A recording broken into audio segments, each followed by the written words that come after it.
हमारे राजस्थान के सम्मानीय मुख्यमंत्री, विकास के भागीरथ आदरणीय भजनलाल जी शर्मा साहब, मंच पर विराजमान राजस्थान के सम्मानीय उप मुख्यमंत्री आदरणीय प्रेमचंद जी बैरवा साहब, राजस्थान सरकार के वरिष्ठ मंत्री आदरणीय किरोड़ी लाल जी मीणा साहब, और यहां पर विराजमान भारतीय जनता पार्टी के पूर्व अध्यक्ष आदरणीय अशोक जी परनामी साहब और मंत्रिमंडल के समस्त सदस्यगण, मंच पर विराजमान जनप्रतिनिधिगण, नौजवान साथियों, भाइयों बहनों, मंच तो बहुत बड़ा है और सबका नाम लेने में समय लगता है और अभी हमें एक सभा और करने के लिए जाना है।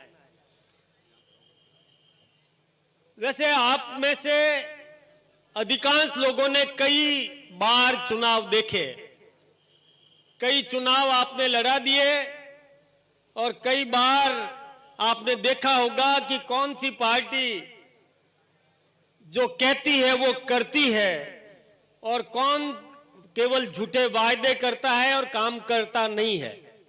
यह आप सबने देखा होगा। कई बार कांग्रेस की सरकारें रही लेकिन उन्होंने कई वायदे किए लेकिन आज तक वो पूरे नहीं हुए। लेकिन हमारी भारतीय जनता पार्टी की सरकार जो कहती है वो करती है। मैं आप सबसे एक बात का निवेदन करना चाहूंगा, समय की कमी है, मैं फिर कभी आऊंगा तब आपके बीच में विस्तृत चर्चा भी करूंगा। लेकिन आप सब जानते हैं कि पहले भ्रष्टाचार की गाथाएं रोज सुनने को मिलती थी। कभी 2G स्पेक्ट्रम घोटाला, कभी पनडुब्बी घोटाला, कभी और चारा घोटाला, कभी कोयला घोटाला, ये सब आपको पढ़ने को मिलता था, समाचार पत्रों में नियमित रूप से आता था। तो आप सबको भी बड़ी चिंता होती होगी कि ये कैसी सरकार है जो घोटाले लगातार कर रही है। लेकिन मंच पर बैठे और सामने विराजमान लोगों को यह पता होगा कि एक महाराष्ट्र में कांग्रेस के मुख्यमंत्री थे सुशील कुमार शिंदे।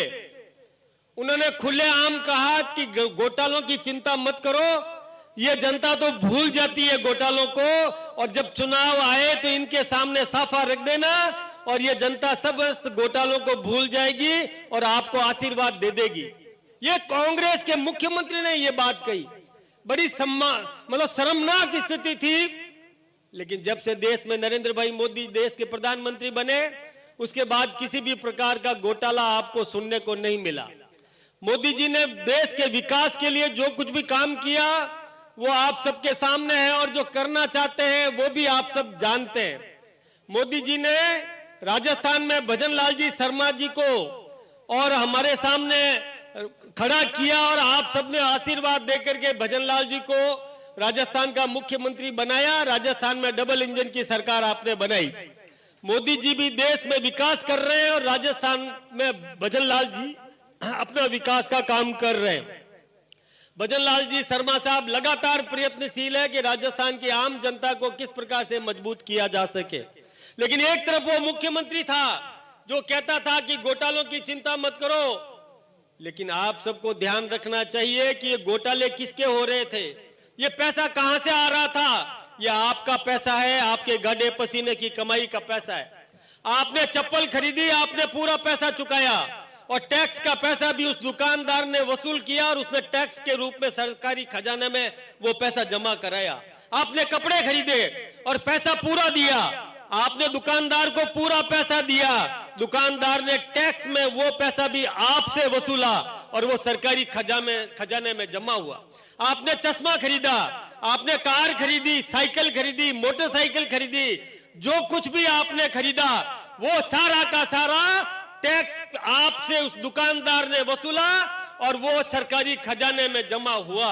और उस खजाने का पैसे में जो भ्रष्टाचार करता है, जिसने अपना घर भरा, वो व्यक्ति आपसे वोट मांगने के लिए आए तो उसको आने मत देना, उसको बाहर निकाल देना, कहना कि तुम हमारे गाढ़े पसीने की कमाई तुमने खाई है, अपने घर तुमने भरे हैं, हमारे पसीने का पैसा हमारे उपयोग में तुमने नहीं लगाया। लेकिन भजनलाल जी ने तय किया, हमारे नरेंद्र भाई मोदी जी ने तय किया कि जनता के गाढ़े पसीने की कमाई सड़कों में लगे, चिकित्सा में लगे, बिजली में लगे और शिक्षा में लगे, देश के विकास में लगे। इस प्रकार का प्रयास और हमारी भारतीय जनता पार्टी की सरकार कर रही है। तो मैं आपसे आह्वान करने के लिए आया हूं।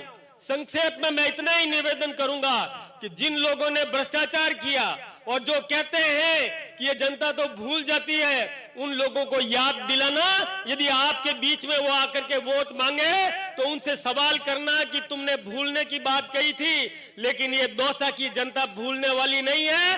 भाई पाई का हिसाब लेगी और आपको सबक सिखाएगी। किसी भी कीमत पर उनको अपने यहां पर आशीर्वाद मत देना।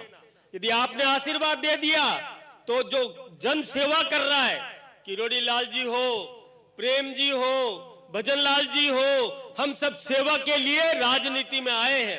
कंपटीशन बढ़ाओ तो इनमें बढ़ाओ कि जो अधिक सेवा करे, और जो सेवा नहीं करे उसका कान मरोड़ना आपको आना चाहिए। यह बात कह करके मेरी बात को समाप्त करूंगा। आप सबका बहुत बहुत अभिनंदन, बहुत बहुत धन्यवाद।